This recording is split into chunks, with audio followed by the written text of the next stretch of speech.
Mimi mtoto wenu, kijana wenu,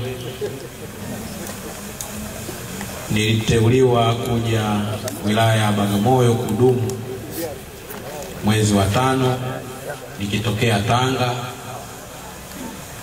na nilikuja kipindi cha maandalizi ya uchaguzi wa ndani ya chama.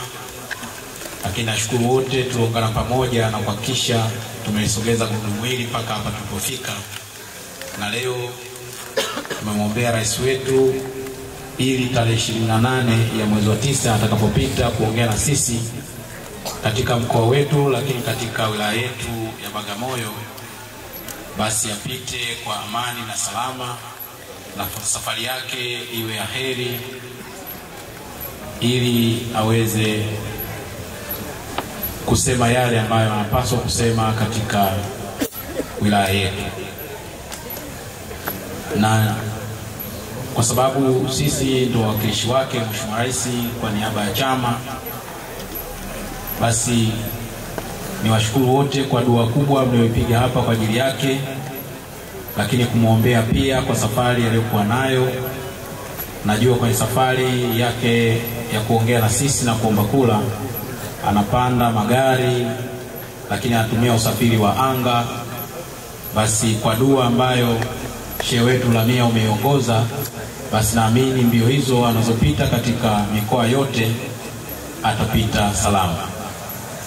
Na dua hizi nishukuru kwa sababu zimeanza toka enzi na enzi, na mimi nimefurahi leo nimekaa kwenye kiti pamoja na wewe kama wazee wetu walivyokaa na mzee wetu mzee Lamia na kuliombea dua taifa hili wakati inaenda kutafuta uhuru.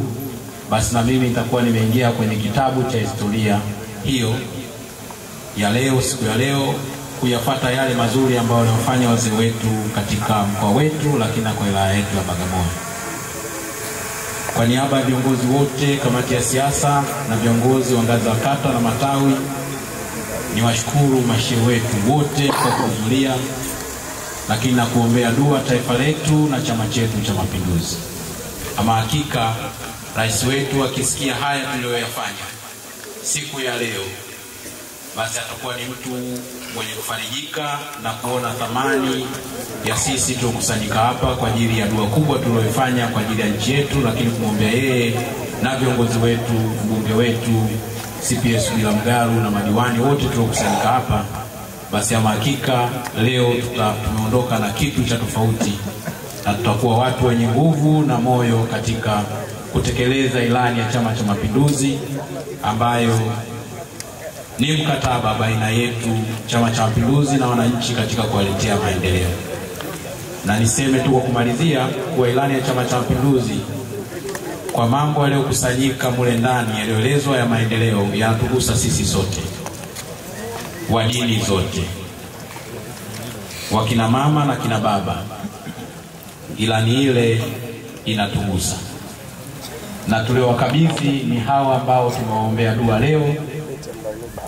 Basi kwa maneno machache hayo nimkaribishe mbunge wetu mtarajiwa kwa niaba ya madiwani, basi uweze kuzungumza kidogo, walau wasikie matumaini ya chama kupitia kinywa chako kwa niaba ya Mheshimiwa Rais, kwa sababu angekwepa hapa angesema na yeye ni mgombea. Basi tunapopita kwenye maeneo yetu tunamwombea kwa niaba yake na tunasemea kwa niaba yake.